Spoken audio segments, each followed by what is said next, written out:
Once feared, Nebraska now seeking respect. Steve Sipple. That was Matt Rhule's message at the main podium to reporters. That's it. That Nebraska wants to get to a point now, according to Rhule, where opponents have more respect for them, for it.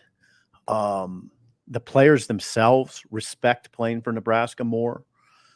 Just a general respect. There, Sean, you're old enough, and certainly I'm old enough to remember when Nebraska was feared.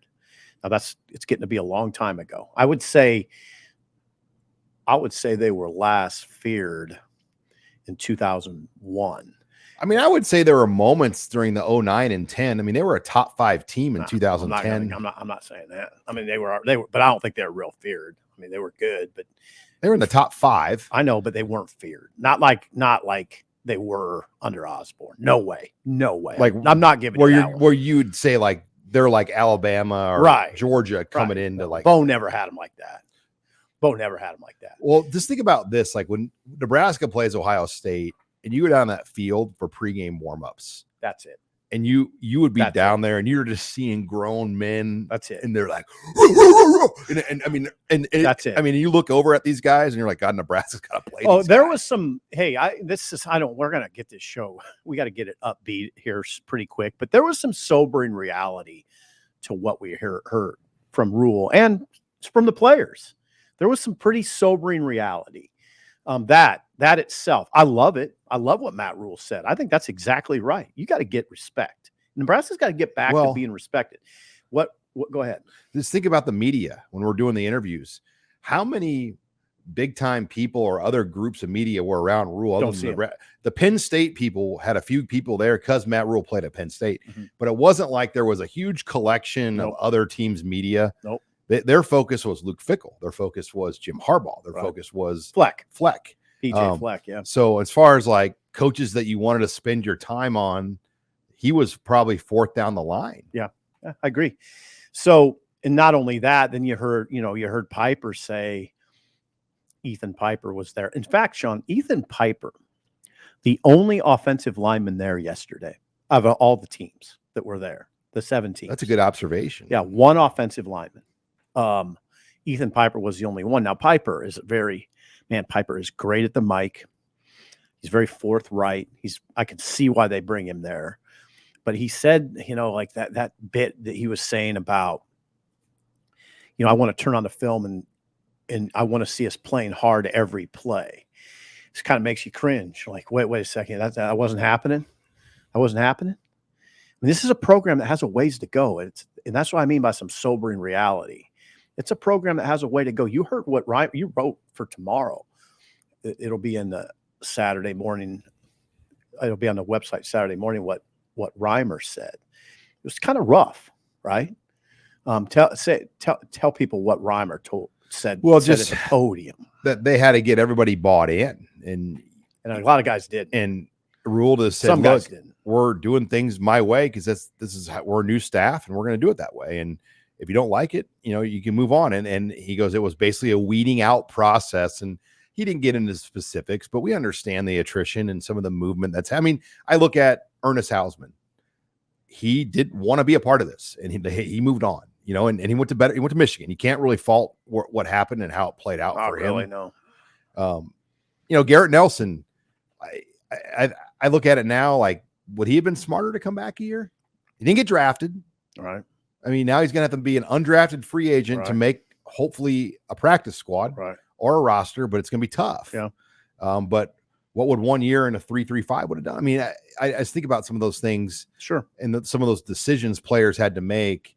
And then there were other guys that just moved on for different reasons. On the bright side, as we know, Rhule is incredible at the mic, at the podium, at wherever. Oh, no doubt. And it was just, I mean, it wasn't, and I saw somebody on our message board, a HuskerOnline message board, say this. It must be nice, refreshing, not to be always be talking to a coach who's kind of combative.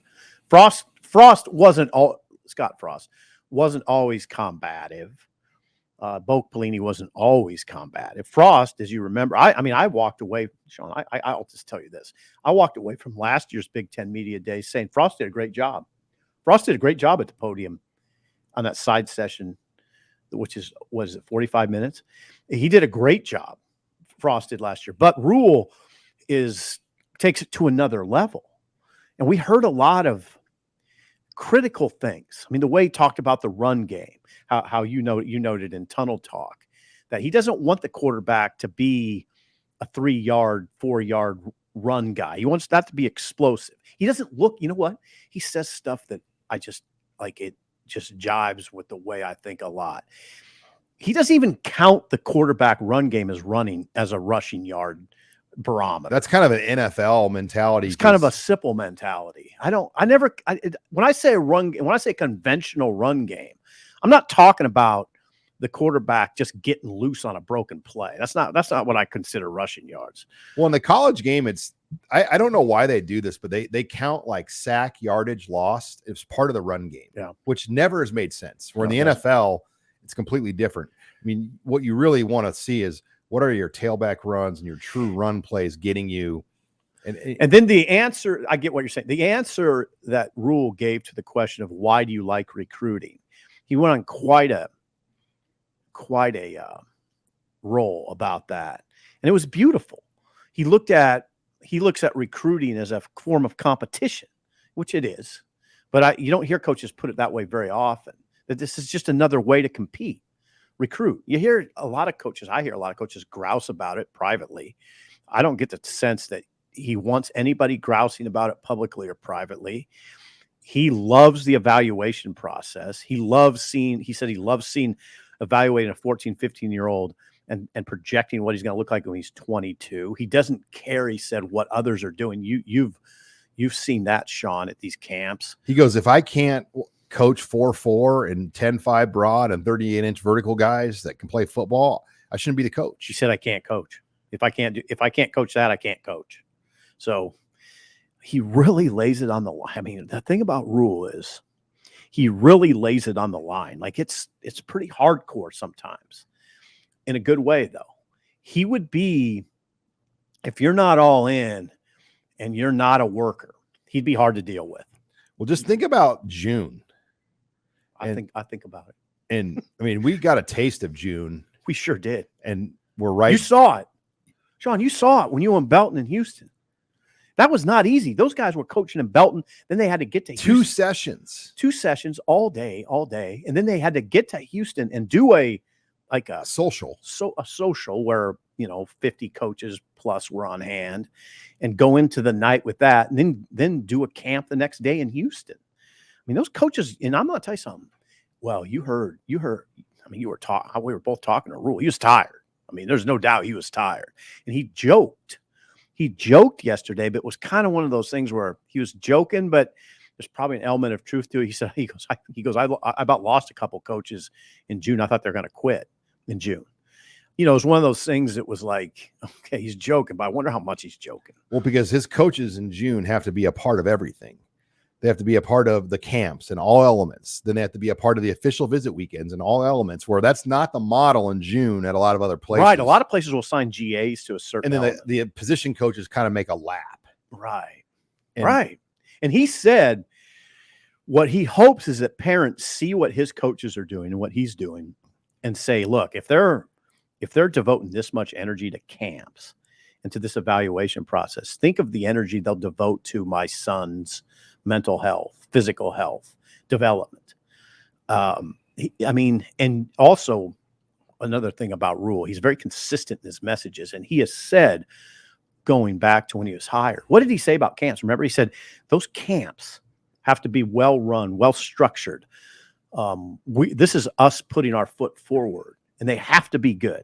They have to, and you know what you saw? You saw them. They were well run. 3,000 kids went through, and he wants 4,000. Yeah, he said he'd like to see 4,000 to 5,000 next year.